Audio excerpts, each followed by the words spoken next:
The discovery of Luzia has sparked debate around Native American ancestry. Hell yeah. Hmm. Hell yeah. Why does her discovery disrupt so many widely accepted narratives about history? This is what the issue is with Luzia. Luzia is remains that were found in Brazil. And everyone would have expected that she would have looked just like a Native American.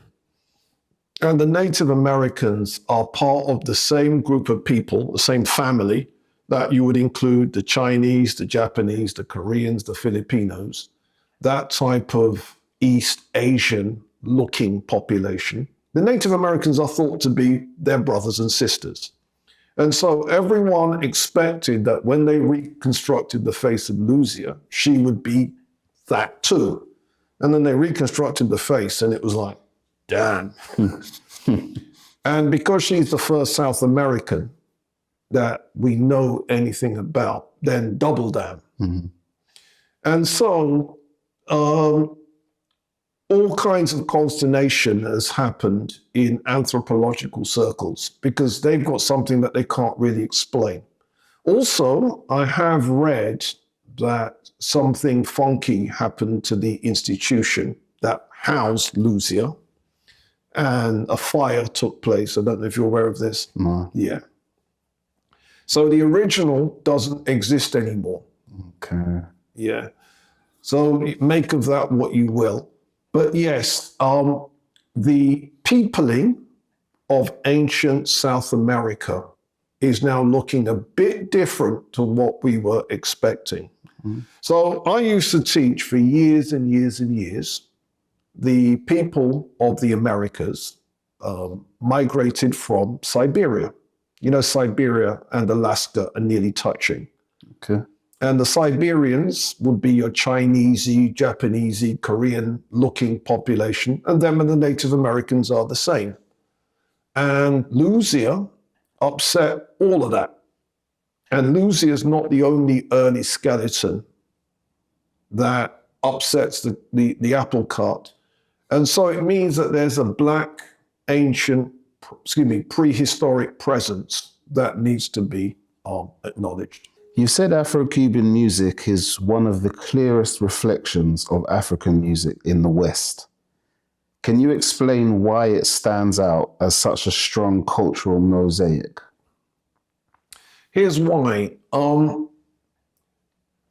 If we look at African American music, it has undergone something called Code Noir, the Black Codes, which suppressed the drums in America for a long period of time. And so the polyrhythmic complexity of African music disappeared in African American music. Right. But it didn't disappear in Afro-Cuban music. They maintained that polyrhythmic complexity. So what's polyrhythm? Having multiple rhythms sounding at the same time.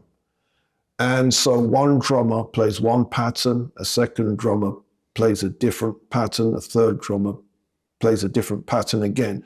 And when the three drums are sounded, you get this interlocking groove. And that groove is what makes people dance. And Afro-Cuban music has preserved that complexity, where African-American music, they lost that complexity and their musicians had to go and find it. Right. And so you had specific jazz drummers, such as Art Blakey, spending time in Africa, learning African drum patterns and bringing that into jazz. Right.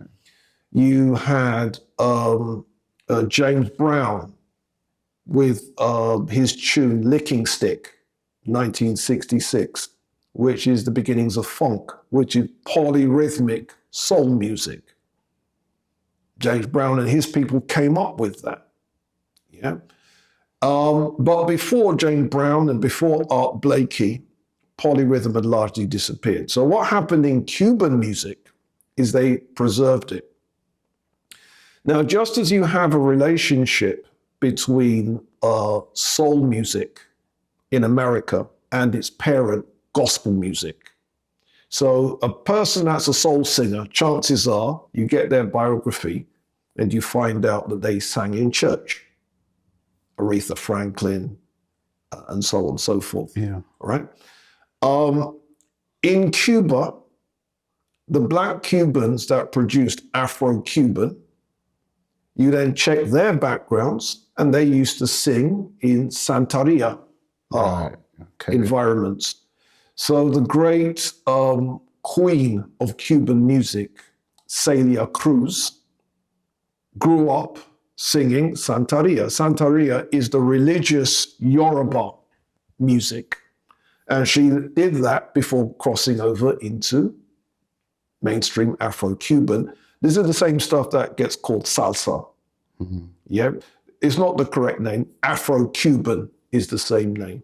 And so Afro-Cuban has preserved that complexity, and it has influenced jazz. So there is a branch of jazz called Afro-Cuban. It has influenced some of the African-American soul groups. Some of them, you can hear the Afro-Cuban. So it's, and it's had a big impact in Africa. I remember seeing an interview with Salif Keita. Have I got his name correct? Yeah. And he used to listen to Cuban music. Right. Yeah, he grew up on it. It's such a big influence. So it's not just so Africa influencing the world. You also got Black people in different parts of the diaspora influencing Africa as well. This type of story. Yeah, that's interesting. And I didn't know that actually Santeria was a type of music as well. I thought it was just their religion from the Vodou or Obia, whatever you want to call it. But is this music side connected to the religious side, or is it? Yeah. It's all together. Yeah. Yes, it's all together. So basically, a Santeria singer is singing Yoruba religious material, and so Celia Cruz grew up learning that stuff.